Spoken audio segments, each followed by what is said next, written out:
Afternoon or good morning. Good afternoon or good morning. Ako nga pala si Sir Danny. Good afternoon or good morning. Ako nga pala si Sir Danny na magdi-discuss ng ating MS or Management Services Final Pre-Boards. So number 1, goal congruence is the sharing of goals by supervisors and subordinates. So ibig sabihin naman ng goal congruence, ang goal ni top management ay equal sa goal ni segments or segment managers. So ano ba ang overall goal ng isang organization? Maximize shareholders' wealth. At paano nagagawa yan? By maximizing profit and lowering costs. So yan ang goal congruence. Next, flexible budget. So a flexible budget, ibig sabihin lang yan ang nag-accommodate and changes in activity levels. So opposite niya ang static budget. Kasi ang static budget, ibig sabihin niya lang ay isang activity level lang. Ang flexible budget, ina-accommodate niya in different activity levels. Next, the master budget process usually begins with letter D, sales budget. So number 4, a cost that may be eliminated by performing an activity more efficiently is, this is the avoidable cost. Bakit hindi yung A, opportunity cost? Opportunity cost is income forgone, so mali ka agad yan. Cost driver, that is yung ating activity level, di ba? So hindi yan yun. Indirect cost, ibig sabihin lang yan. Yan yung mga hindi direct cost, tama ba? So hindi sila traceable for the specific product or the services. So mali ang sagot na yan. Next, number 5, based on the data presented below, what is Gamma Corp's cost of goods sold for the year? So ano bang current ratio? Current ratio is equal to current assets over current liabilities. So sabi niya, equal daw yan sa 3.5. Next, asset test ratio, or that is also called the quick ratio. This is also equal to quick assets over current liabilities. Sabi niya dito, that is equal to 3.0. Year-end current liabilities is 600,000. Beginning inventory is 500,000. And inventory turnover is equal to 8. So ano yung gagawin natin dito? Alam natin, itong current liability, this is the ending current liability. So kapag kumukuha tayo ng current ratio or quick ratio, that is always, usually, the ending inventory. If not, beginning inventory kung yun yung given. Diba? So, current liabilities, this is 600. Makuha natin dito, ang ating current assets is equal to 3.5 times current liabilities, 600. So, that is equal to, tingnan natin 3.5 times 600,000, that is equal to 2,100,000. Yan ang ating current assets. Sabi niya dito, meron daw tayong quick assets over current liabilities equal to 3.0. So, makuha natin ang ating quick assets is equal to 3 times 600,000. So, that is equal to 1,800,000. So, tandaan nyo, ang difference itong current assets and quick assets is equal to the inventory or prepaid expenses kung meron man. So, usually, inventory lang yan. Since wala naman ditong nagsasabi kung meron tayong prepaid expenses, alam natin ang difference nito is the inventory. So, this is equal to 300,000. And tandaan nyo, this is the ending inventory. Ayan. So, alam natin beginning, alam natin ang ending, makuha na natin dito yung ating cost of goods sold dahil ang inventory turnover is equal to cost of goods sold over average inventory. Ang average inventory is equal to beginning plus ending divided by 2. So, 300 plus 500 divided by 2, that is equal to 400,000. Diba? So, makuha natin dito, this is equal to 8. Alam natin ang ating cost of goods sold. Ay, hindi pa pala natin alam yan. Pero alam natin ang ating average inventory is equal to 400,000. Makuha natin ngayon, ang cost of goods sold is equal to 8 times 400,000. That is equal to 3,200,000. So, letter B ang sagot dyan. Next, contribution margin is the excess of revenues over letter D, all variable costs, di ba? Sales minus variable cost is equal to contribution margin.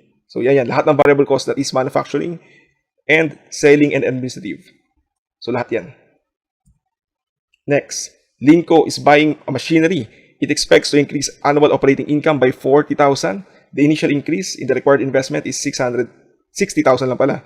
And the average increase in the required investment is 30,000. To compute the accrual accounting rate of return, what amount should be used as the numerator in the ratio? So, alam natin, ang accounting rate of return is equal to the average net income over the average inventory. Average investment, I mean. So, depende yan kung ano yung hinahanap ng problem. Actually, average investment, pwede rin ito maging initial investment. Depende sa kung ano ang sinasabi ng problem. So, kung walang sinabi ang problem, itry nyo na lang, vote kung ano ilalabas, yun ang magiging sagot. Pero for this case, ang tinatanong na naman sa atin ay numerator. Numerator, ibig sabihin yan yung nasa taas. So, para makuha natin ang ARR, that is 40,000, sabihin natin dito, sinabi ng problem, ang gagamitin natin is initial investment, so that is 60,000, di ba? Pero kunyari, sinabi ng problem, it will be the average investment, so that is 40,000 divided by 30,000. Ganyan siya. Okay? Okay. So that is 40,000. Yan ang sagot. Yun yung numerator natin. Average net income over average investment or initial investment. Next, number 8. The appropriate method for disposition of underapplied or overapplied factory overhead is letter D, depends on the significance of the amount. Diba? Kasi pag significant ang ating difference, kapag significant, it will be prorated between cost of goods sold, ending inventory, and work in process inventory. Kapag significant. Pero pag insignificant, it will be closed sa cost of goods sold. Okay? So, depende on the significance of the underapplied or overapplied factory overhead, doon natin siya i-close. So, actually, technically, tama rin tong cost of goods sold only if it is insignificant. Okay? A characteristics of a basic economic order quantity model is that, letter A, is relatively insensitive to errors. So, bakit? Di ba ang EOQ is equal to square root of 2 times the demand times the ordering cost over the carrying cost. So, bakit siya nagiging insensitive to error? Dahil lahat sila naka-square root. If ever, for example, lagay nga natin, ang ating demand is equal to 1 million. So, 2 times 1 million. Tapos, sabihin natin, ang na-record ng company or na-estimate ng company ng ordering cost is equal to 20 over carrying cost, sabihin natin na lang ay 10. Yan. Try nga natin. So, 2. Ulit lang, sabay kayo 2 times 1 million times 20 divided by 10. Square root of that, so that is equal to 2,000. So, what if, imbis na 20 ang ating ordering cost, it is in actuality 19. Try nga natin. So, 2 times 19 times 1 million over 10. Square root of this. Try nyo 2 times 1 million times 19 divided by 10. Square root, that is equal to 1,950. So, di ba? Nakikita nyo? Minor lang ang difference nila kahit nagkaroon ng error. Dahil nga, square root siya. Lumiliit yung values. So, number 10. A company has just borrowed 2 million from a bank. The stated rate of interest is 10%. If the loan is discounted and is repayable in 1 year, the effective rate on the loan is approximately. So, ang tinatanong sa atin dito, effective interest rate. So, tandaan nyo lang, kapag effective interest rate, it is always net finance charges over net usable proceeds. So, may kita nyo dyan, iba-iba yung mga formula ng pagkuha ng effective interest rate. Kapag may situation na discounted, pag simple, pero tandaan nyo, it is always this, net finance charges over net usable proceeds. Palagi yan, ganyan lang yan. So, from this, we can derive all the formulas. So, ang net finance charges natin dito, in this case, is the interest. So, 2 million times 10%, that is equal to 200,000. Ayan, nas-taas natin. Next, if the loan is discounted, so, ibig sabihin nito, yung interest natin, bago pa ibigay sa atin yung pera, yung makuha natin, binayaran na natin yung interest. So, yung ma-receive natin, imbis na whole amount na 2 million, binawas na dyan yung interest na makuha natin. So, 2 million minus the interest, which is equal to 200,000. So, ang ating net usable proceeds is equal to 1,800,000. So, 200 divided by 1,800,000 is equal to 11.11%. So, letter D. Next, the Earthquake Incorporated is planning to spend 600 for a machine that will depreciate on a straight line basis over a 10-year period with no terminal disposal price. The machine will generate cash flows from operations of 120,000 a year.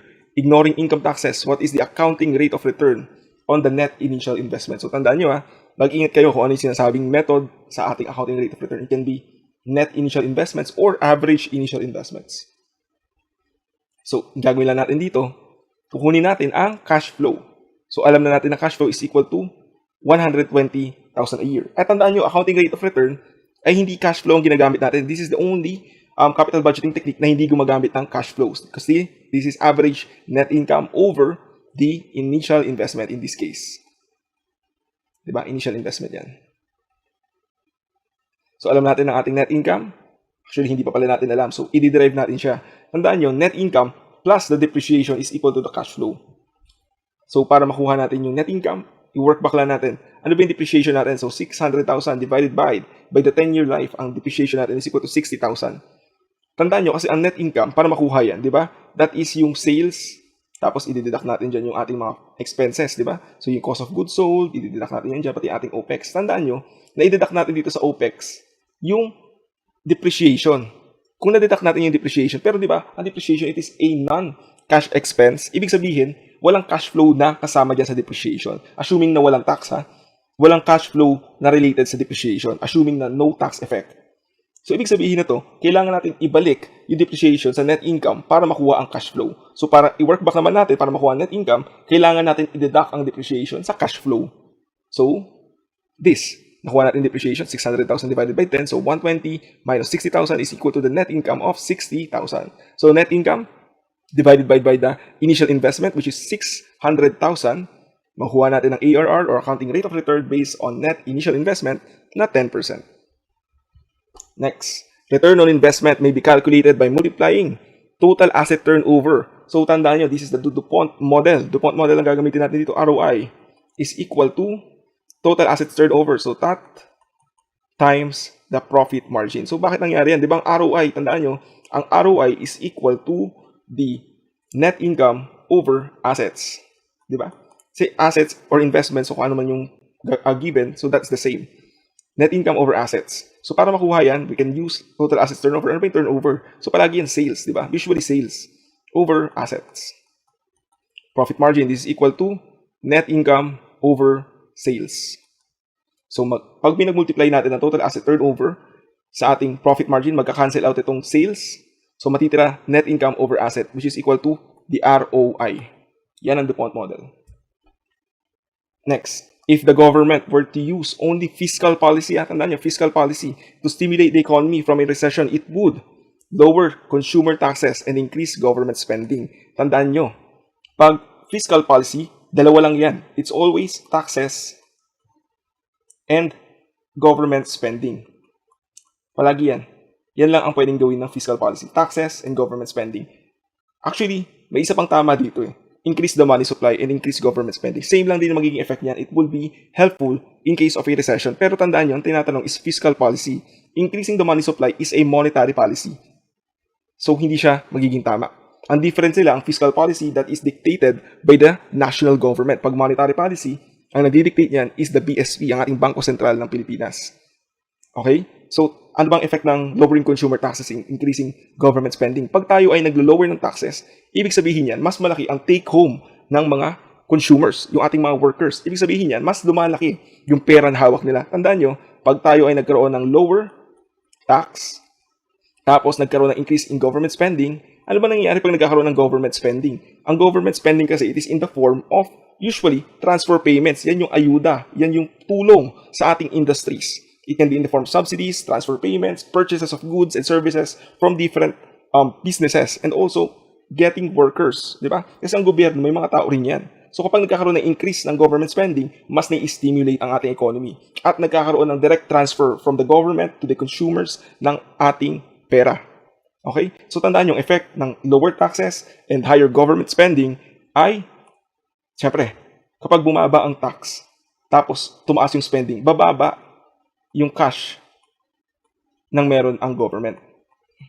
Pero dahil bumaba ang cash na meron ang government, binigay niya, technically, yung pera niya sa ating consumer. Sa atin, napunta yung pera niyan. So, kapag nagkaroon ng lower cash ang government, ang ating consumers ay merong higher cash. Dahil mas mataas ang pera na hawak ng consumers, anong gagawin nila? Gagastusin nila yan. So, dahil gagastusin nila yan, it will be an increase in the aggregate demand. Kasi tumaas yung kanilang purchasing power, di ba? Magkakaroon sila ng mas malaking income or take-home money or disposable income. Next, dahil tataas ang ating aggregate demand, it will cause inflation. Di ba? And if nagkakaroon ng inflation, that will also increase the GDP. Dahil nga tumaas ang aggregate demand, tataas ang inflation, it will in turn increase the GDP.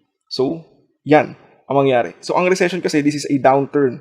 in the economy. So para magkaroon ng increase in the circulation of money or funds in the economy, kailangan magkaroon ng lower consumer taxes and increase government spending para magkaroon ng direct transfer ng pera from the government to the consumers, which will in turn increase the aggregate demand, cause inflation, and increase the GDP. Okay, number 14. Okay, balikan muna natin ulit yung kanina. So, ang opposite effect naman ang mangyayari if ever nagkaroon ng increase in taxes.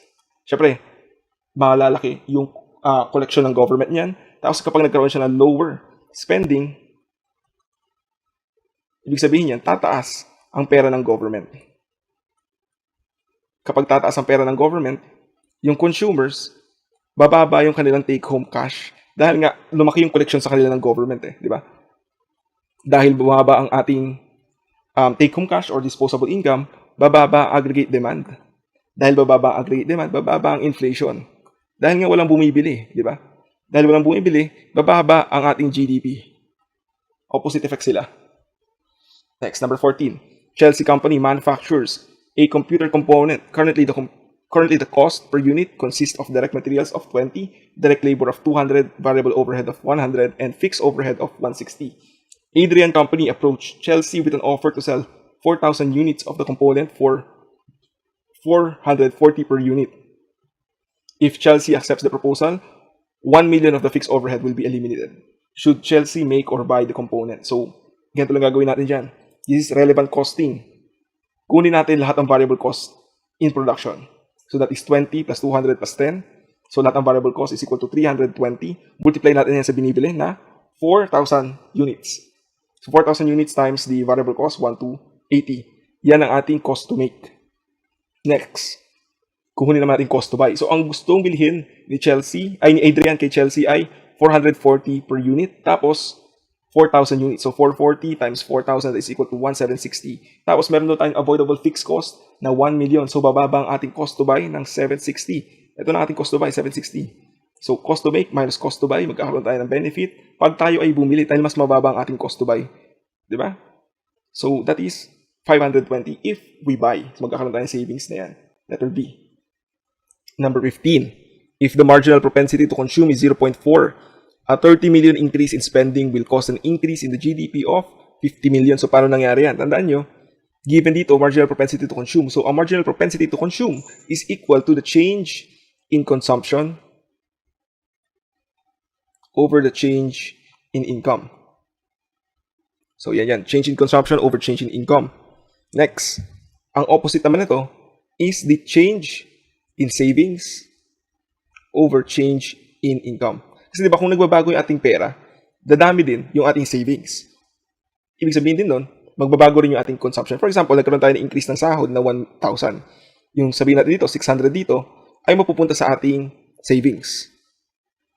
Tapos ang ating consumption ay 400. Ito lang yung gagastusin natin. So magkakaroon tayo ng marginal propensity to consume na 400 over 1,000. Marginal propensity to save, 600 over 1,000. So tandaan nyo rin, ang marginal propensity to consume plus marginal propensity to save is always equal to 1. Kasi nga, for example dito, this is equal to the income, di ba?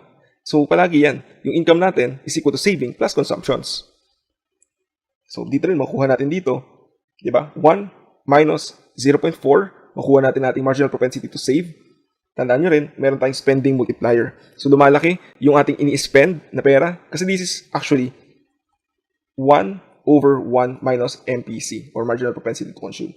Technically, this is also equal to 1 over marginal propensity to save. So that is 1 over 0.6 or 1.6666 continuance. So to get the change in GDP, multiply lang natin yung spending multiplier sa ating change in consumption. So 1.6667 times 30 million, that is equal to 50 million. Yan ang ating change in GDP. So all the following are alternative goods except, so ibig sabihin ng alternative goods, they are goods na sinasubstitute sa isa't isa. For example, margarine and butter, digital cameras and Polaroid cameras, scissors and box cutter. So ang hindi dito alternative good is coffee and pandesal dahil sila ay tinatawag nating complementary goods. So ibig sabihin, maganda silang pagsamahin. Ganun yung ibig sabihin ng complementary goods. Coffee and pandesal. So ang alternative goods, pag tumaas ang demand sa isa, for example, tumaas ang demand sa butter, bababa ang demand sa margarine. Pag tumaas naman sa kabila, bababa naman sa kabila. Kapag complementary, pag tumaas ang demand sa coffee, tataas ang demand sa pandesal. Ganun. Pag tumaas ang pandesal, tataas din ang coffee. Ganun siya. Yun ang complementary goods. The law of diminishing marginal utility states that marginal utility will decline as a consumer acquires additional units of a specified product. So, ibig sabihin lang nito, habang dumadami yung consumption natin sa isang good, bumabawas yung ating increase sa ating kasiyahan. Yun lang yun. So, habang nag-consume tayo ng paulit-ulit na products, tayo ay nauumay in basic terms. Ganun siya. So, letter A. So, Valier Company is considering the purchase of an investment that has a positive net present value based on 12% hurdle rate. The internal rate of return would be greater than 12%. So, that is always the case, ha? Pag ating NPV is positive, ibig sabihin niya ng ating IRR is greater than the cost of capital or the hurdle rate. Pag ang ating NPV is negative, ibig sabihin niya ng ating IRR is less than the cost of capital. Always the case yan. Okay, isa pa. Pag ang ating NPV is positive, ibig sabihin niya ng ating profitability index is greater than 1. Pag negative, ibig sabihin niya ng ating profitability index is less than 1. Ganun siya. Next, which of the following methods explicitly recognizes a firm's risk when determining the estimated cost of equity? So that is letter A, the capital asset pricing model. Dahil yan ay cost of equity is equal to the risk-free rate plus ang ating beta, which is the volatility, multiplied by the market premium or the market return minus ang ating risk-free rate. This is also called the market premium. Yan. So, market return minus risk-free rate times the volatility or beta plus the risk-free rate is equal to the cost of equity. So, siya ang explicitly recognized ng risk. Okay, number 20. Septim Company, which applies overhead to production on the basis of machine hours, reported the following data for the period just ended. So, actual units produced is equal to 9,000. Tapos meron tayong actual machine hours work na 16,000 hours. If it takes 2 hours to manufacture a completed unit, the company's variable overhead efficiency variance is 7,000 favorable. So, para nakuha yan, SVR times actual hours. So, that is 3.5 times 16,000 actual hours. Tapos, SVR times standard hours. So, ang ating SVR pa rin is 3.5. Diba? 3.5 pa rin. Times 9,000 units times 2 para makuha ang ating standard hours. So, 16,000 times 2. Makuha natin ang 56 minus 63. So, magkakaroon tayo ng favorable efficiency variance na 7,000. So, magiging favorable pag mas malaki ay nasa ibaba. Pag mas malaki nasa taas, that is unfavorable. So, ayan. 7,000 favorable. Next, line C represents fixed cost. Fixed cost yan. May kita nyo agad, fix yung kanyang value. So, that is fixed cost agad. Ano ba itong B? B represents the total cost. Ano ba itong A? A represents the revenue. So, paano ko nasabing total cost to? May kita nyo dito, at zero activity, total cost and fixed cost is equal dahil nga, zero activity. So, walang minumultiply sa variable cost. Dahil ang difference nitong dalawang to, ng B and C, in this graph, is the variable cost. Yan yung difference silang dalawa. Diba? Ang fixed cost, always fix yan. So, at zero activity, equal ang total cost sa fixed cost dahil wala namang minumultiply sa variable cost. Then, revenue, at zero activity, nakikita nyo agad, zero siya. Ibig sabihin, wala pa siyang nabibenta. Diba? So, as times goes by, tumataas yung revenue at a fixed rate dahil linear to lahat. So, yan. Yan siya. So, may kita nyo dito, ang break-even point natin is this. Ito yung break-even point. Kung saan, nagmi-meet ang ating total cost. Ito yung ating break-even point. Okay? So, di ba? Revenues minus the total cost is equal to 0. Yan yung break-even point natin. So, ito yan. Yan yung break-even point.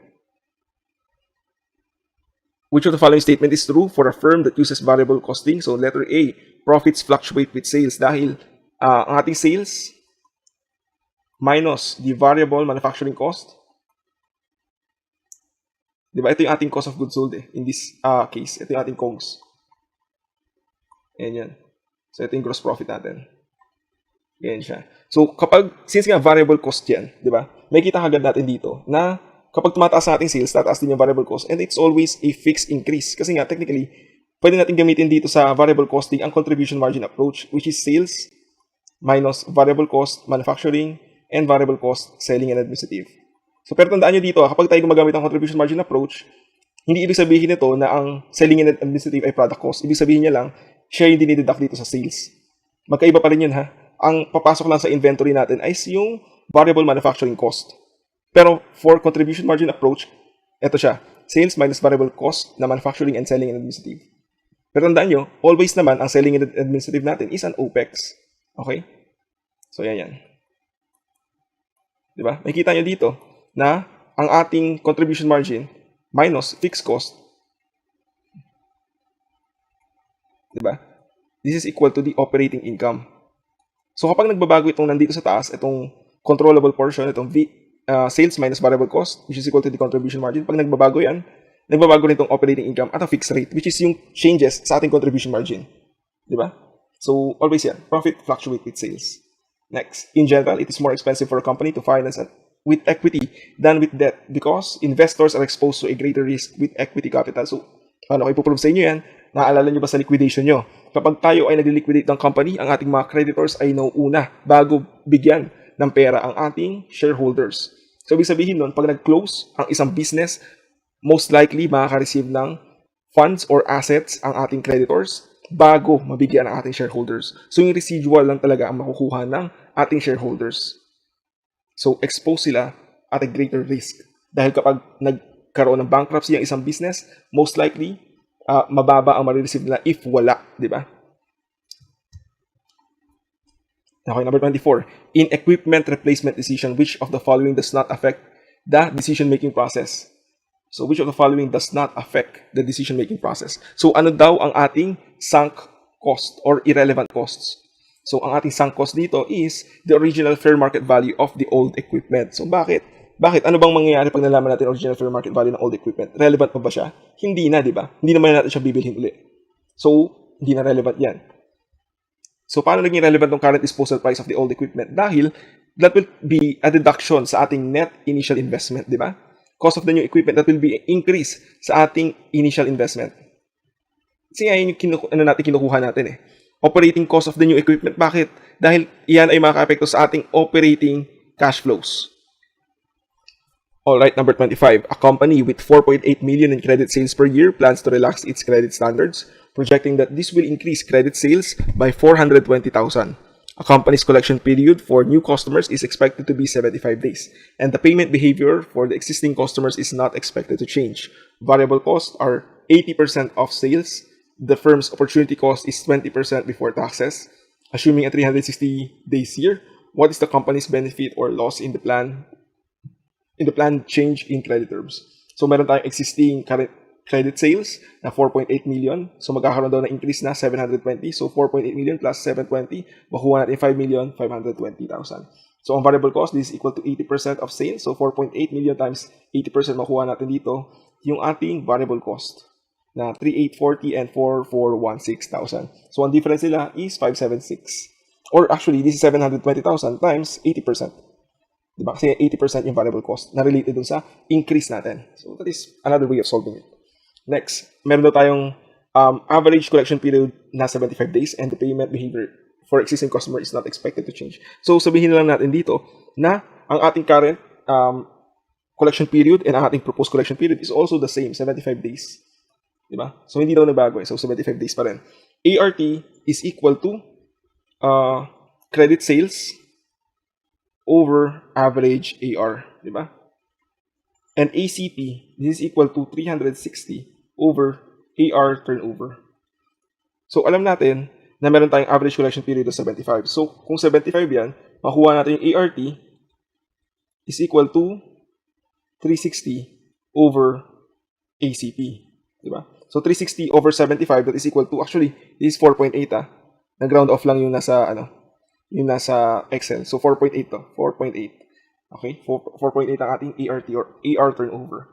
Next, kukunin natin ang average AR. Kung alam natin ang ART or AR turnover is equal to credit sales over average AR, makuha natin average AR by dividing credit sales by ART. Matitira dito yung average AR. Kasi ito yung formula na yan. Nilipat lang natin yung average AR sa kabila dito. Kasi ART pababa. So, ni-rearrange lang natin siya. So, credit sales over ART So 4.8 million divided by 4.8, matitira ay 1 million. Next, 5,520,000 divided by 4.8 is equal to 1,150,000. Okay. Next, investment in AR. Tandaan nyo, at the beginning, bago tayo magkaroon ng AR, kailangan natin ng inventory or variable cost na ibibenta. Di ba? Bago tayo magkaroon ng kita or bago tayo kumita, kailangan natin meron muna tayong ibenta. Di ba? At para tayo magkaroon ng benta, kailangan meron tayong ibibenta, which is yung inventory natin. Di ba? Inventory or other variable costs na attributable dun sa ating product na binibenta. So you can visualize it like this. At the beginning of operating cycle, kailangan natin magkaroon ng production. Di ba? Kailangan natin magkaroon ng production. So, from production, nandiyan mapasok yung inventory. Kailangan natin kumuha ng production, kailangan natin kumuha ng direct materials, direct labor, overhead, i-incur natin yan. So, gumagastos tayo dyan sa production. Tapos, magkakaroon tayo ng finished goods. Yung finished goods na yan, ibibenta natin at AR, at ay profit din, di ba? So, dahil nagkaroon tayo ng sale, magkakaroon tayo ng collection. Di ba? Yung finished goods natin, ibenta natin, naging AR, tapos naging collection. So, nagkakaroon tayo ng realization ng ating production once na-collect na natin, di ba? Nagkakaroon lang tayo ng realization ng ating actual income, or hindi, actual income nangyayari dito sa AR eh. Nagkakaroon tayo ng realization of cash flows, is what I mean, dito sa collection, di ba? Dito sa collection nangyayari yan, ang realization of cash flows. So, bakit ko ba pinapakita sa inyo ito? Dahil, para magkaroon tayo ng AR, kailangan muna natin ng production. Kailangan natin to. Ito yung investment natin sa kanya. Kasi, pwede natin i-invest to sa ibang bagay, di ba? Yung production na to, pwede natin itong i-invest sa ibang bagay. Kaya nga tayo mayroong opportunity cost na 20% eh. So, etong production na to, this is the variable cost. Kasi di ba, sales minus variable cost is equal to the contribution margin. Same principle applies pa rin dito. So, para magkaroon tayo ng sales, kailangan meron tayong variable cost. So, yan yun. Yung production na yan. Imbis na, ang choice kasi natin at the start is mag-produce or invest in other assets, which will create itong 20% opportunity cost. Diba? So, kung pinili natin ay production, magkakaroon tayo ng AR. Kapag hindi, makuha natin itong 20%. Yun yung choice natin actually. Yan yung opportunity cost natin. Diba? So, investment in AR is equal to average AR times the variable cost ratio. So, 1 million times 80%. Okay? So, another way of solving this, yung investment in AR, is, so ito lang dito investment in AR. So, this is another way, shortcut to. That is the variable cost in total over the AR turnover. Try nga natin. So, 3,840,000 divided by 4.8. Kung 800 na lalabas, yes, 800,000 na lalabas dyan. So, same yan. Same lang yung lalabas dyan. So, pwedeng average AR times variable cost or variable cost divided by ARP. So, this is, yung lalabas dito is yung average investment in AR. Tama ba? Next, nakuha natin yung in-invest natin sa AR. Kukunin naman natin yung cost of that investment. And the cost of that investment is 20% itong income forgone natin. Kasi ito yung in-invest natin sa AR. Technically, ito yung inventory natin. Diba? Inventory or variable costs natin. Diba? So, pwede natin i-invest sa ibang bagay dito sa start. So, ayan. So, multiply natin ng 20%. So, 800 times 20%, makuha natin 160. 160 for current. Dahil dito tumaas, nagkaroon tayo ng 920 na investment in AR. Multiply natin by 20%, makuha natin 184. So, 184 minus 160 is equal to 24,000. Okay ba? Sana nakasunod kayo dun So, ang net effect nito, 720 minus 576 minus 24, that is 120,000. So, ano lang natin? Summarize na natin. So, ang ginagawa natin pag working capital management ng AR, pinakamagandang way of solving this is gagawa tayo ng table na ganito. Current, proposed, tapos net benefit. Dito sa current, ilalagay natin lahat ng current information natin. Credit sales, variable cost, ACP, ART, average AR, investment in AR, tapos yung cost of investment, which is 20% of the investment in AR. Ayan yun. Tapos kukunin na natin yung difference. Tandaan nyo, yung net benefit, yung may effect na to is yung sales, yung variable cost, and the cost of investment in AR. Or, if ever may given man yung bad debt expenses natin, yung discounts, or if mayroong avoidable fixed cost. So, pwede rin yung magkaroon ng effect sa ating net benefit. Okay, number 26. Angel Company expects to sell 500,000 units in 2021 at 50 pesos per unit. Variable manufacturing cost in producing the product amounts to 20 pesos per unit, and fixed manufacturing cost amounts to 12.50 pesos per unit. A special order from Devil Company of 50,000 units were made at an offered price of 28.75 per unit. Regular sales from customers will not be affected from these transactions. So, ibig sabihin nito, meron tayong excess capacity. Wala tayong opportunity cost. Wala tayong income forgone. Kasi lahat mapagbebentahan natin regardless. So, however, in order to meet the specification requirement of Devil Company, overtime pay will be incurred amounting to 3.75 pesos per unit. So, ibig sabihin lang nito, nagkakaroon tayo ng increase sa ating variable cost. Diba? Kasi yung variable cost is, ilan ba? 20. So, 20 plus 3.75, ating total variable cost is 23.75. So, ito yan. Per unit, meron tayong sales na 28.75, may variable cost tayong 23.75. Since nga meron tayong excess capacity, wala tayong opportunity cost na relevant dito sa ating analysis. So, kukunin lang natin in total since yun yung hinihingi. So, multiply lang natin yan sa ating per unit. Diba? So, 28.75 times 50,000. Tapos ito, variable cost natin is 20 plus 375 times 50,000 na units. Ang difference nila is 250,000, or we can do it this way. So, ang difference ng ating per unit is 28.75 minus 23.75, so that is equal to 5 per unit. 5 times 50,000 units is equal to 250,000 pesos. Yan, 225k na lang. Ganyan siya. Okay, number 27. Navia Incorporated uses the net present value method to evaluate capital projects, so NPV daw ang gagamitin. Navia's required rate of return is 10%. Navia is considering 2 mutually exclusive projects. So, ibig sabihin na to, hindi pwede na dalawa yung pipiliin natin. Ibig sabihin, pag pinili natin si Project X, hindi na natin pwedeng piliin si Project Y. Pag si Project Y, hindi na pwedeng piliin si Project X. Yun ang ibig sabihin ng 2 mutually exclusive projects.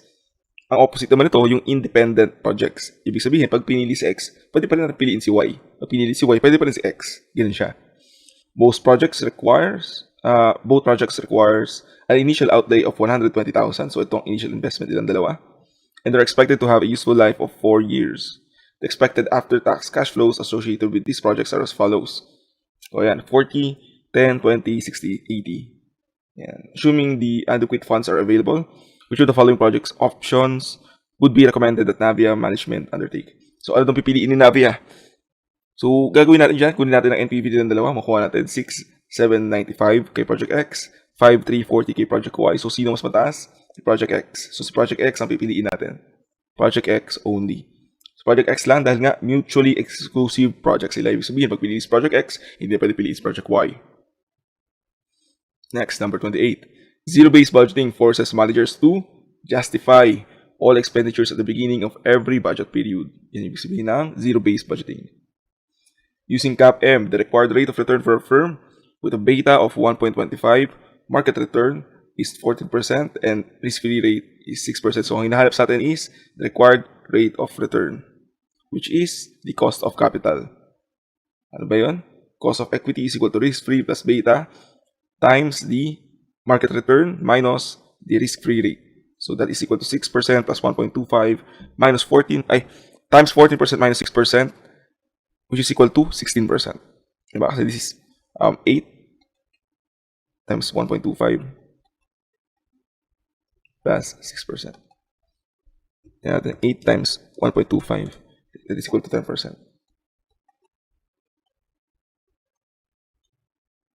Yeah. Bibico, a manufacturer of portable radios, purchases the components from subcontractor to use to assemble into a complete radio. Each radio requires 3 units, part 551, which is standard cost of 1.45 per unit. During May, BB experienced na following with respect to part 551. So, nag-purchase daw ng 12,000 units at 18,000 pesos. Tapos, ang ginamit is 10,000 units. And yung manufacturer is 3,001. Ito ang ating purchase price variance. So, kapag purchase price variance, nakabase tayo sa units bought. Okay. So, ang standard price natin dito is 1.45 times 12,000. So, that is 17,400. Tapos, ang actual price natin is 18,000. So, ayun yan. 80,000 minus 17,400. Meron tayong 600 na unfavorable material price variance dahil mas mataas yung actual. Next. Roscorp planned and actually produced 100,000 units of its only product in 2025. Its first year of operation, the variable cost was 60 pesos per unit. And planned and actual fixed production total 800,000, and marketing and administrative cost total 500,000 in 2025. Rose Corp sold 80,000 units in the product in 2025 and selling price of 80 pesos per unit. What is the cost of ending inventory assuming variable costing is used? So, ang gagawin natin dyan is ganito. Kukunin natin yung ending inventory units. So, alam natin, first year of operation, ibig sabihin, wala tayong ending inventory. Wala tayong beginning inventory. Tapos, nag-produce tayo ng 100,000 units. So, production 100,000 units. Ito.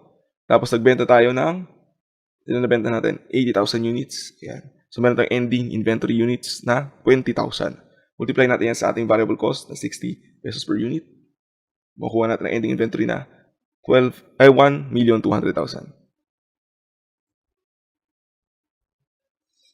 Next.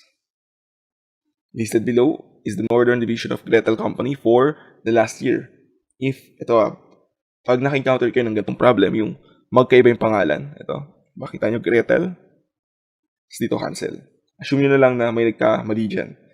So dito, assume na natin pareha silang Gretel. Diba? Pag naka-encounter kayo ng ganyan, kayo magulat, pwede mangyari yan. So Gretel treats the Northern Division as an investment center for performance measurement purposes. What is the before tax return on investment for last year? So, kunin mo natin yung net sales. Net sales is 4 million. Ito. So, this is in thousands 4 million. Tapos may cost of goods sold tayo. 3,525,000. So, may gross profit tayo 475,000. Tapos may general and administrative expenses na 75,000. So, deduct yan. Makuha natin operating income na 400,000. Action pa. Next, kukunin natin ngayon ang ating assets. So, assets natin is yung average working capital because this is the current assets minus current liabilities. Tandaan nyo, pag nakuha natin ang return on investment, it can be assets, it can be the average assets, it can also be operating assets, which is current assets plus non-current assets minus current liabilities. Diba? So, this is non-current assets. So, pag pinag-add natin to, this is operating assets. So, ayan yan. 625 plus 1775, that is 2,400,000. So, pag tinivide natin yan, 400 divided by 2,400,000, that is 16.67%. Next, Olive Services Company is a service center for the month of June. Olive had the following statistics. So, kung gusto natin malaman dito is, ano yung totoo? So, tingnan mo yung choices, return on investment, and residual income. So, try nga natin kunin ng ROI. So, operating income divided by the total assets. So, that is, ano ba operating income? 25,000 divided by total assets available, 500,000. So, that is 5%. Operating income natin, 25,000 ulit. Diba? Tapos deduct natin ng desired income. Desired income is, ito, 500,000 times 6%. Ayun siya. So, that is 25 minus 30,000 is equal to negative 5,000 residual income. So, number 34. Number 34, a country has the following information. Nominal GDP, real GDP, tapos ang hinahanap sa atin ay GDP deflator and inflation rate. So, define muna natin sila. Nominal GDP, ito yung ginagamit natin. Ito yung GDP natin using current year prices.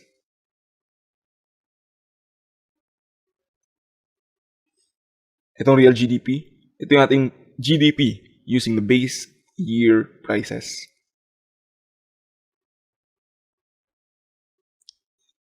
Base year price. So, anong ibig sabihin yan? Dahil ang nominal GDP, current year prices ang ginagamit niya, nagkakaroon yan ng inflation.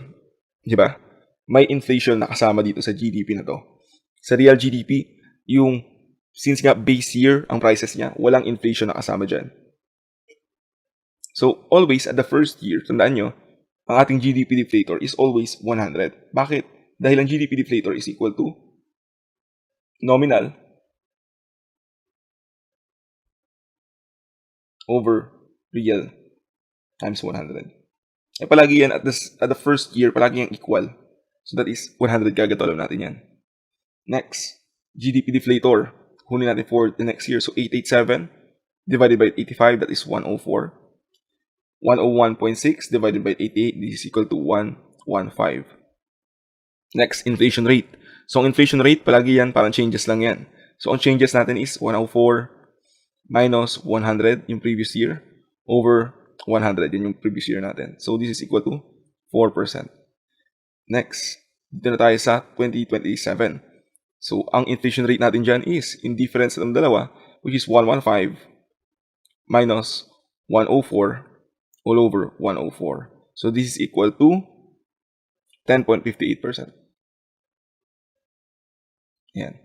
Tandaan nyo, pag inflation, changes yan between 2 years. So, 115 minus 104 divided by 104. So, this is 10.58. So, letter A ang sagot natin dyan. Ayan, ito yung summary niya. Okay, number 35. Tobii Company is planning to acquire a 250,000 machine that will provide increased efficiencies, thereby reducing the annual operating cost by 80,000. The machine will be depreciated by a straight line method over a 5-year life with no salvage value at the end of 5 years. Assuming a 40% income tax rate, the machine's payback period is... So, kunin mo natin dito yung cash inflow. So, alam natin dito na meron tayong annual operating cost na 80,000. May karoon tayo ng reduction in annual operating cost. So, savings yan. So, meron tayong cash savings. 80,000. Diba? So, cash savings yan. Magdideduct pa tayo ng depreciation. Bakit? Ba't tayo magdideduct ng depreciation? Para makuha yung ating net income. Kasi meron tayong tax eh. Diba ang tax nakabase yan sa taxable income, which is in this case yung net income. So, try nga natin. Depreciation. Depreciation is 250 divided by 5, that is 50,000. Is equal to 30,000. Next, cash savings minus depreciation. This is the operating income. Diba? Ito pala yung basis ng ating tax, operating income, tapos deduct natin yung tax na 40%. Yan. 40%. So, 30 times 40% is 12,000. So, ang difference ito, this is 18,000. Ito ang ating net income. Yung net income, to convert it into cash flow, i-add back natin yung depreciation. Kasi naman, hindi yan cash flow. Diba?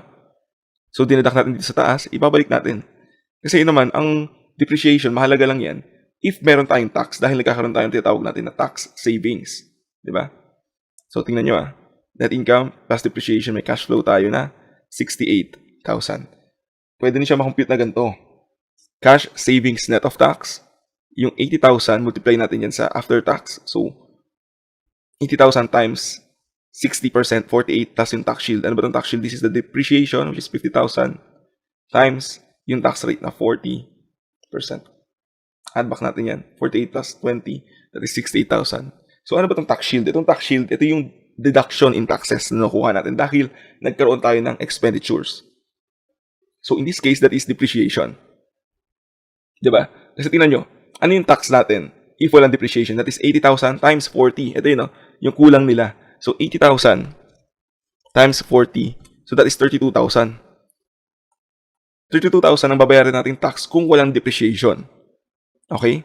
Pero dahil nagkaroon ng depreciation, bababa yung tax natin by 20,000, which is yung 50,000 times 40%. Diba? Ayun yun, 50,000 times 40%. Diba? Pag dindak natin dyan yung 20,000. That is 12,000 lang. Diba? Ito yung binayaran natin tax. Ito, 12,000. Same lang sila. Diba? Kaya yun yung tax shield. Yun yung deduction sa tax na nakuha natin dahil nagkaroon tayo ng depreciation. So, this is a uniform cash flow naman. So, pwede natin siya i-compute na initial cost, 250,000, divided by 68 is equal to the payback period na 3.68 years. Okay? Number 36. Which of the following instruments of monetary policy is most important means by which money is controlled? So, kanina, na-discuss na natin yung fiscal policy. Ngayon naman, monetary policy. Ano yung monetary policy? Ito yung tatlo yan. Yung changes in reserve requirement. Next, yan ang ating changes in discount rate. And most importantly, ang ating open market operations.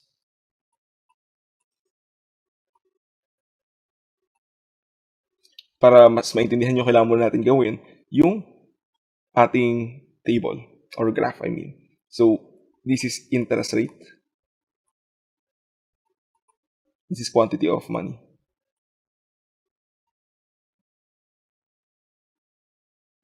Quantity yan.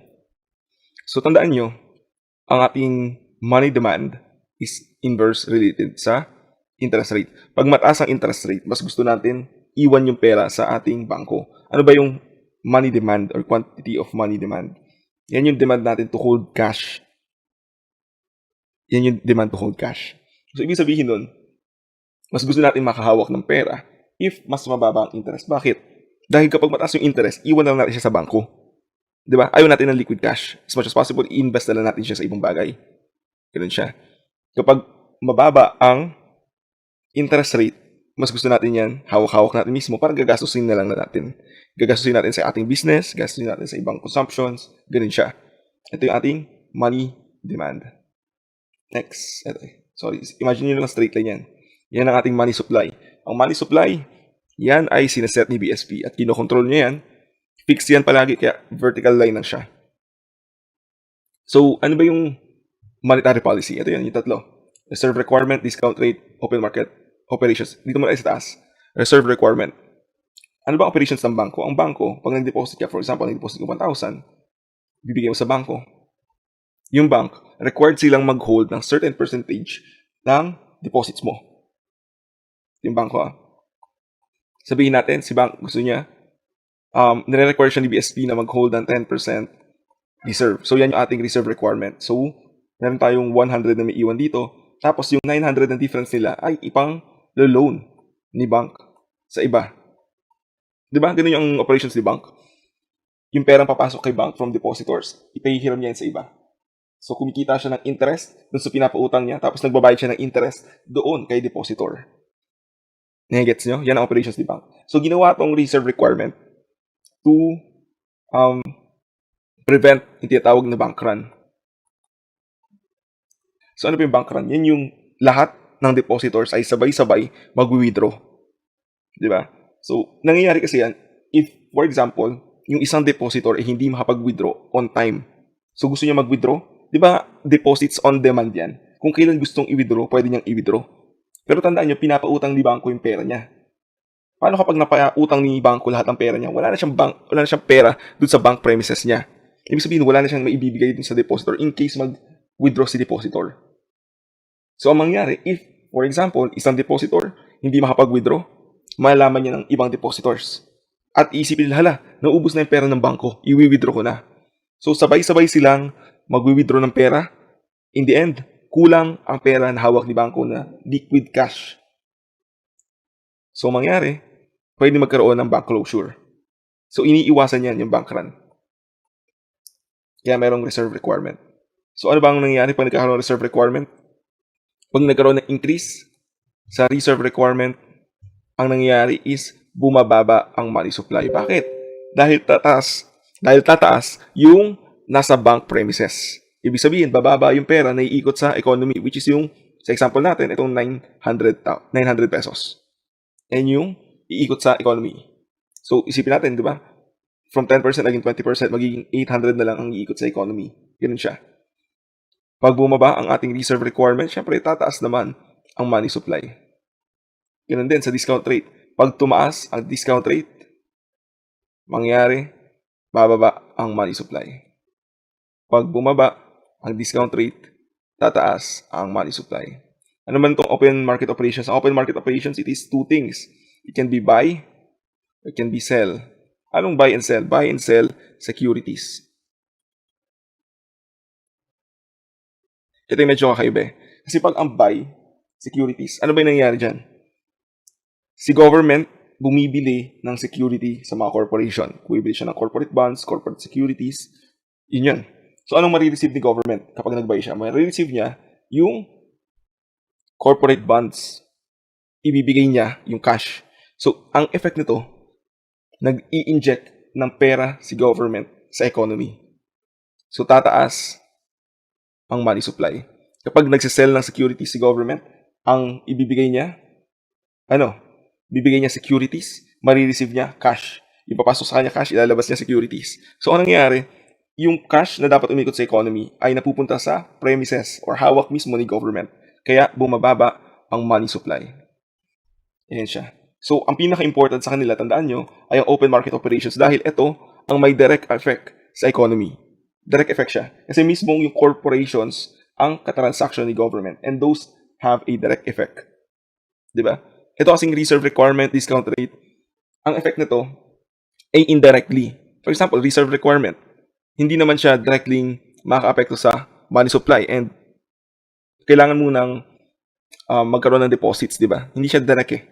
Yung discount rate, pag tumaas ang discount rate, bababa ang money supply. Kasi technically itong discount rate, this is the interest rate. Ayan, interest rate. Same yan dito. Interest rate na pinapaloan ng BSP sa mga bangko. So, open market operation siya lang yung may direktang effect sa economy. Not saying na itong reserve requirement and discount rate walang epekto sa money supply, no. Pero sa kanilang tatlo, si open market operations, yung direktang may katransaction si government. I hope you understand. Assume a firm is expected to pay a dividend of 5 pesos per year this year. A firm, along with its dividend, is expected to grow 6%. If the current market price of the stock is 60 per share, what is the estimated cost of equity? So, gagamitan natin to ng dividend growth model. So, ang formula natin dito is dividend sub 1 over price of 0 plus growth rate. So, ano ba ang dividend sub 1? Ito yung dividends natin from 1 period from now. So, that is 5. Ayan, 5 pesos. Tapos, magkakaroon daw tayo ng growth rate na 6%. Ito yan. Tapos, meron tayong market price na 60. So, 5 divided by 60 plus 6%. So, that is 14.33%. Ito, an appropriate transfer price between two divisions of blood company can be determined from the range of the following data. So, ito, what is the natural bargaining range for the two divisions? Ang sagot natin dito is 50 pesos only. Bakit? Dahil wala siyang excess capacity in units. So, ang nangyayari dito, ang ating minimum price is yung variable cost plus the opportunity cost. And since ang excess capacity natin ay 0, ang ating variable cost 20, ang ating opportunity cost is the contribution margin. So, 50 minus 20. So, this is 30. Ang minimum price natin is 50. Ang maximum price natin is the market price. So, ang maximum is 50. So, parehas sila na 50-50. So, 50 pesos only. Next, Apex and Predator obtained a short-term bank loan for 1 million and an annual interest of 12%. As a condition for the loan, the company is required to maintain a compensating balance of 200,000 pala yan, in its savings account, which earns an interest of an annual rate of 6%. The company would otherwise maintain only 100,000 in the savings account for transactional purposes. The effective cost of the loan is, so tandaan nyo, kapag interest rate ang pinapakuha sa atin or cost of debt, same lang din yan actually. Net finance charges over net usable proceeds. Ayan siya. So, ito yung given. Bank loan, 1 million. Interest rate of the loan, 12%.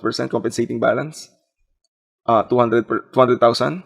Tapos, interest rate of the compensating balance, 6%. Compensating balance beginning is 100,000. So, kunin muna natin dito yung increase in compensating balance. Dahil magkaiba sila eh.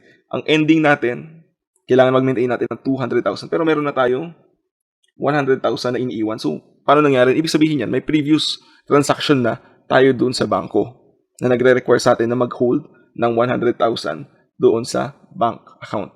So, ibig sabihin nito, yung compensating balance na kailangan na lang nating idagdag is 100,000. Tama ba? So, yan lang relevant sa atin, yung increase in the compensating balance. Kasi ito, yung 100,000 na sa beginning, ibig sabihin niya, that is from a previous loan. Di ba? Ito yung for the current loan lang. I hope that is clear. So, kunin natin ang interest. So, 1 million times 12%. So, that is 100,000. 120,000. 120,000. Minus 100,000 times 6%. Ito yung compensating balance. So, ang compensating balance natin, iiwan niya sa bangko. Diba? Dahil yun ay deposits natin, nagkakaroon tayo ng interest income. So, that is a deduction sa ating interest expense. So, 120,000 minus 6,000. So, that is 114. Ito, 114. Tapos, net usable proceeds natin, 1 million minus 100,000, so that is 900,000. So 114 divided by 900, that is 12.67 or 12.66. So number 40, price ceilings create prices below equilibrium prices. So bakit ganyan?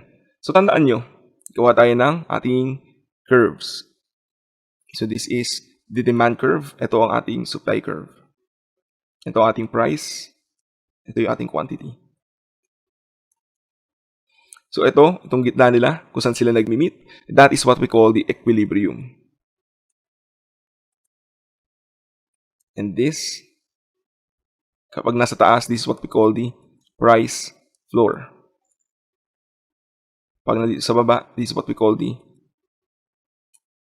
price ceiling. So bakit parang baliktad? Bakit parang yung price ceiling yung nasa baba, tapos price floor yung nasa taas? Tandaan nyo, ang price floor, nagsiset siya ng minimum price. Ibig sabihin, minimum price yung sineset niya. So pwede tayo mag-set pataas. Pag price ceiling, pwede tayo mag-set ng price pababa. Pag ganito siya. So bakit nga ba? Bakit nga ba ganyan? Dito muna tayo sa price floor. Ang price floor, meron tayong demand na mas mababa kaysa sa supply. Tamo, mataas yung price, pero yung quantity natin nandito. Nandiyan siya. Mababa yung demand. Pero madami tayong supply. See? So sa price floor, ang ating demand is less than the supply. Sa price ceiling, dito naman may kita nyo, mas mataas ang ating demand kaysa sa ating supply. Nagkakaroon ng tinatawag nating shortage. Dito naman nagkakaroon ng surplus. So discuss muna natin, bakit nga ba tayo nagkakaroon ng price floor? That is to protect industries. To protect the industries. Bakit ganoon? Bakit to protect industries nagkakaroon tayo ng price floor? Dahil yung mga best example nito, isipin nyo yung nangyari recently, yung sa mga kamatis. Yung mga kamatis, at the same time na nagkaroon ng anihan, nagkaroon din ng importation ng kamatis. So, ano nangyayari? Pag dumadami yung supply ng isang good sa isang economy, ang price nun ay bumababa. What happened was, yung kamatis na inimport at the same time na nagkakaroon ng anihan, is mas mababa yung price niya compared sa inaani dito sa atin. Mas mura yung importation compared sa locally harvested. So kung pareha silang ilalagay sa market, sabay sila, anong pipiliin ni consumer? Siyempre yung mas mura, di ba? Sobrang mura to the point na hindi nakikita yung ating mga local producers dun sa presyong siniset. Nigets nyo? So kaya pinoprotektahan ng government yung industry na yon dahil if ever yung price niya naging sobrang baba na, kapag yung price naging sobrang baba, hindi nakikita yung industry, yung mga farmers natin. So, ginagawa yung price floor to increase the price. Itulak yung price pataas. Ganun siya. Itulak yung price pataas. Para yung prices ng importation and yung locally produced magpantay. Kahit ano na yung bilhin ni consumer, okay lang. Yan yung logic doon. Now, ang price ceilings naman, this is to protect the consumers. Bakit? Yung price ceiling, sineset niyan yung maximum price. Bakit nagkakaroon ng maximum price? Dahil yung demand natin ay sobrang laki compared sa ating supply. Pwede nagkaroon ng bagyo, tapos nagkaroon ng supply chain discrepancies, di ba? Yan yun. Pwede mangyari yan. Pwede nagkaroon ng shortage. So, ang ginagawa dito, pinapababa yung price. Dahil syempre, kapag yung supply ng isang good ay bumababa, assuming na yung demand natin is constant, pag yung supply ng goods ay bumababa, tumataas ang price. Di ba? Nagkakaroon ng sobrang taas na increase sa prices. Balikan lang natin yung mga previous years, yung sibuyas, yung sili, di ba nagkaroon ng shortage in supply? Dahil nagkaroon ng shortage in supply, yung prices niya tumataas. Dahil tumataas yung prices, kailangan mag-set ng price ceiling. Di ba? Kasi yung supply, mas mababa siya compared sa demand. So, ginagawa nito, pinapababa niya naman yung prices. So, price ceiling, create prices below equilibrium prices. Okay, number 41. A project's net present value, ignoring income tax consideration, is normally affected by a project's net present value, ignoring income tax consideration, is normally affected by letter A, proceeds from the sale of the asset to be replaced. yan yung ating relevant cash flows. Bakit nga ba hindi relevant ang iba? Carrying amount of the asset to be replaced by the project. So wala tayong paki dyan dahil wala namang income tax consideration. Ibig sabihin ito, walang tax savings or tax due. So irrelevant siya. Tama ba? Magiging relevant lang to pag merong tax consideration. Itong letter A, proceeds from the sale of the asset to be replaced. That is a deduction sa ating initial cash flow. Kaya siya relevant. Ito, amount of annual depreciation on the asset replaced. This is a sunk cost. Ang mahalaga lang sa ating depreciation is yung incremental depreciation or incremental cash flows, di ba? Na related dun sa tax savings.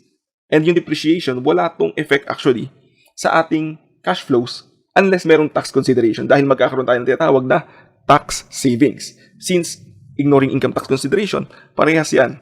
Walang effect sa atin dahil wala naman tayong tax savings na makukuha, assuming na no income tax consideration.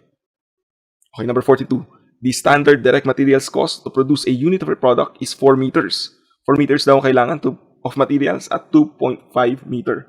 4,200 meters of materials costing 10,080 were purchased and used to produce 1,000 units of the product. What was the material price variance? So, magkano ba ang presyo?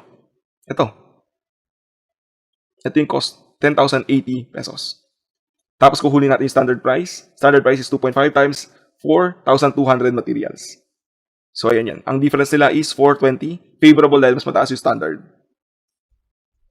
Okay, Adams Company reported assets and liabilities. So, ang gusto sa ating pakuha dito ay asset test ratio. This is also called the quick ratio.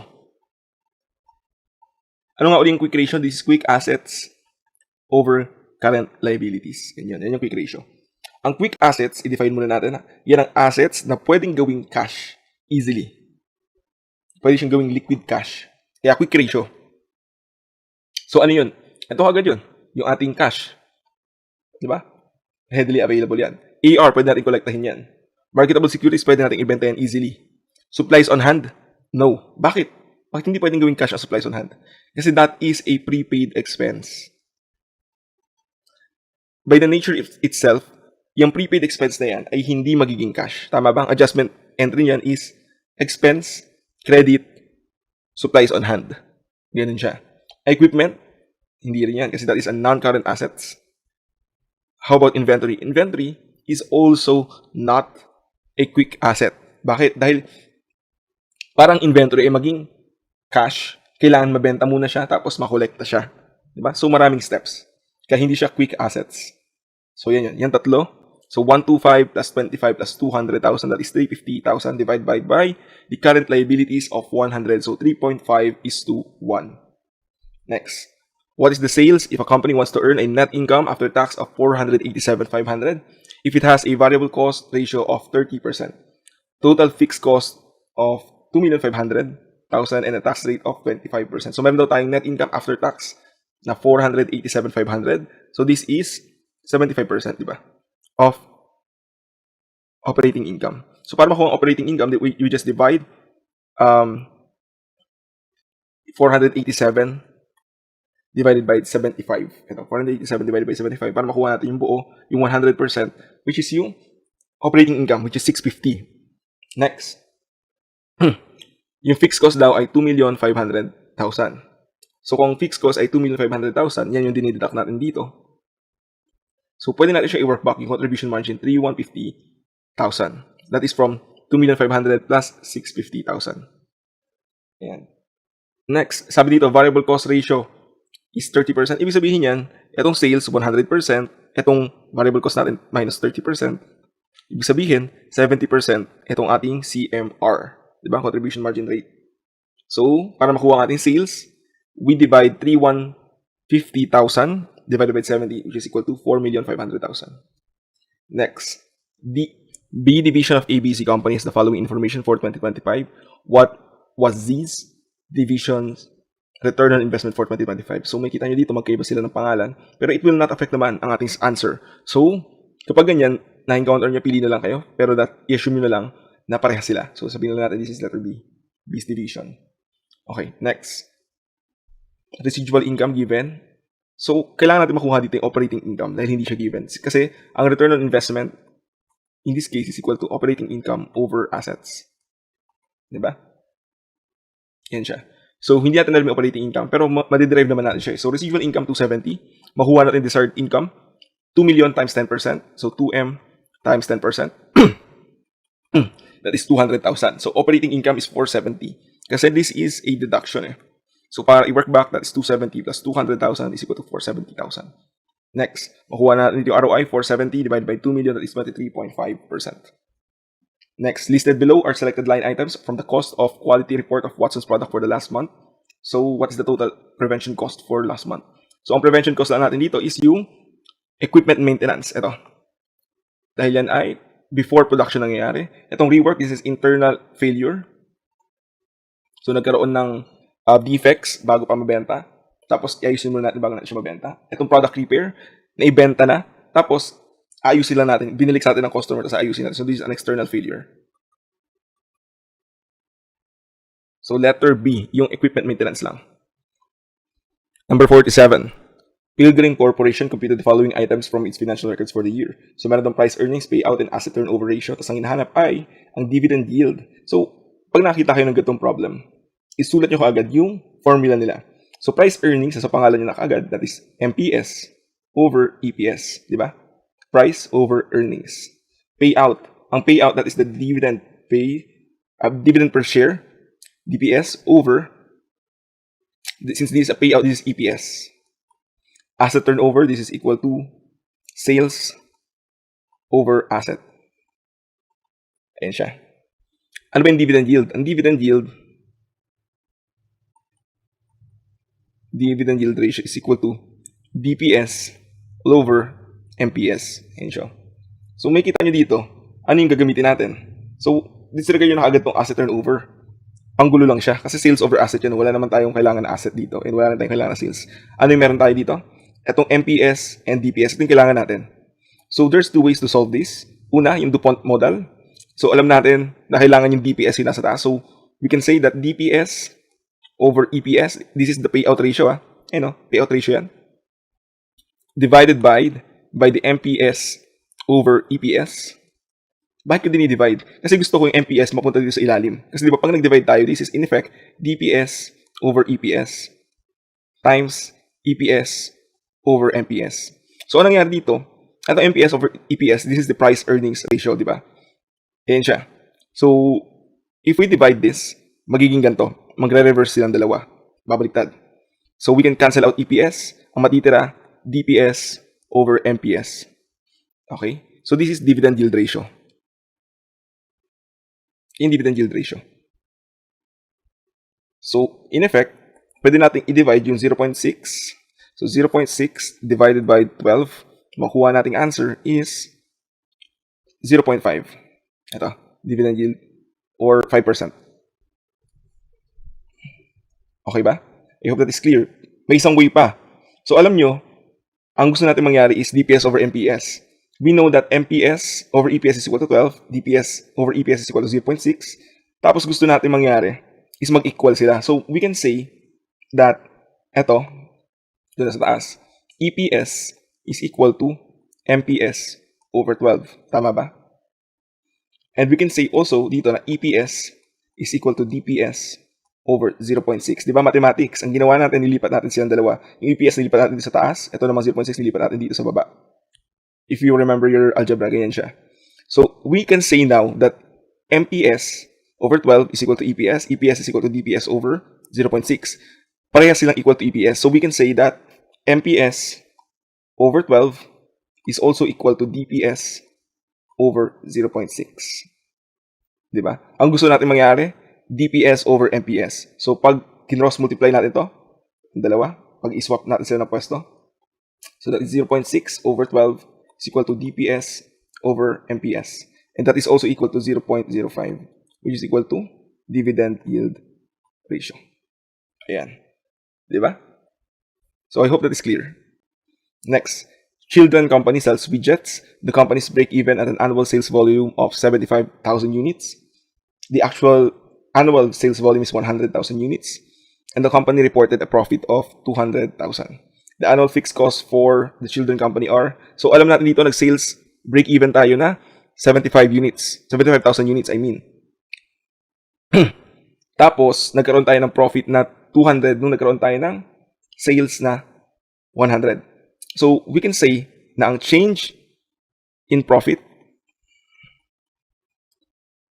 200,000, is due to a change in the contribution margin. That is always the case, Ayan.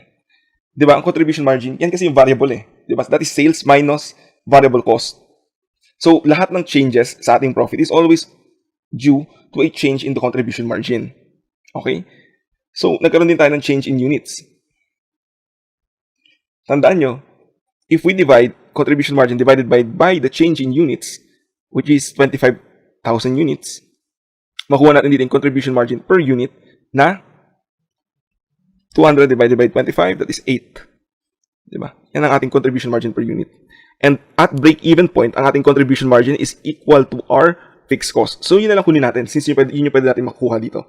Kunin natin yung ating contribution margin at break-even point. So, ilan ba ang ating break-even units? 75,000. So, 8 times 75,000, makuha natin dito ang fixed cost na 600,000. Okay. Tolkien Company is contemplating marketing a new product. The fixed cost will be 800,000 for a production of 75,000 units or less, and 1,200,000 if the production exceeds 75,000 units. The variable cost ratio is 60% for the first 75,000 units. If the product is expected to sell for 25 pesos per unit, how many units must Tolkien must sell to break even? So, anong nangyari is meron tayong change in fixed cost. Kasi tingnan natin how many units must Tolkien sell to break even. Okay. So, hindi tayo check muna natin kung magbe-break even ba tayo at 75,000 units. Yun na ba yung variable cost natin? Variable cost natin is 60% for the first 75,000 units. Wala naman sinabing other information. So, we will assume that it will be constant na 60%. Diba? So, 25 pesos per unit multiplied by 60%, that is 15 pesos. So, ang contribution margin per unit natin is 10 pesos. 10 pesos times 75,000 units, that is 750,000. 750,000 is not equal to the fixed cost na 800,000. So, hindi 75,000 ang ating break-even point. Mali yan. Dahil kukulangin, 750 lang yan So, try natin itong 1,200,000. 1,200,000 divided by 10. 1 million divided by 10, 1,200,000 divided by 10 is equal to 120,000 units. So, ganun nga. Multiply nga natin yan sa 10. So, that is equal to, yun, same nga. So, ganun na siya, di ba? Kasi break-even is equal to fixed cost over the contribution margin per unit. Ito yung ating break-even point in units. So, bakit nga ba natin chinek kanina yung 75,000? Kasi, dalawa yung fixed cost natin. Di ba? May 800 and 1,200,000. So, ganun yung gagawin nyo. I-check nyo muna kung nasaan dyan sa dalawa yung break-even point. Okay? Kasi kapag 75,000 units, tapos 800,000 yung fixed cost natin, kukulangin Kasi ang contribution margin natin dyan is 750 lang. Tapos ang ating fixed cost is 800. Yan ay maximum Di ba? So, may lugi tayo na 50,000. Ganyan siya. So, ayan. Okay, Karim Company is considering the purchase of a used machine for 500,000. The machine will generate net cash inflow of 200,000 per year for 5 years. At the end of 5 years, the press would have no salvage value. The company's cost of capital is 12%. The company uses straight line depreciation. What is the accounting rate of return on the initial or original investment?